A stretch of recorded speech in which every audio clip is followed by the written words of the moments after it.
আসসালামু আলাইকুম। এই হচ্ছে দেশি হলুদ। অত্যন্ত ভালো মানের হলুদগুলো বাছাই করে গরম পানিতে সিদ্ধ করা হয়। সিদ্ধ হয়ে গেলে এগুলো কিছুক্ষণ রেখে দিতে হয় ঠান্ডা হওয়ার জন্য। এই যে ভিডিওতে দেখতে পাচ্ছেন, আমাদের ওয়ার্কাররা চুলা থেকে সিদ্ধ করা হলুদগুলো নামিয়ে একটি কাপড়ের উপর রাখবে। আপনারা দেখতে পাচ্ছেন।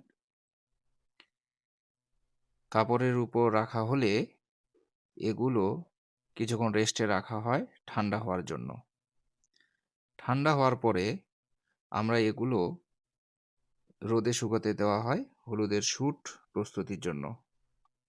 আমাদের ওয়ার্কাররা অত্যন্ত বিচক্ষণের সাথে হলুদের শুঁট তৈরি করে থাকে। এই হলো আমাদের অত্যন্ত ভালো মানের হলুদের গুঁড়া তৈরির ১ম ধাপ। আমরা আপনাদের কাছে পৌঁছে দিতে পারি একদম দেশি খাঁটি হলুদের গুঁড়া। আমাদের সাথেই থাকুন এবং আমাদের কাছে হলুদ নিতে চাইলে আমাদের সাথে যোগাযোগ করুন।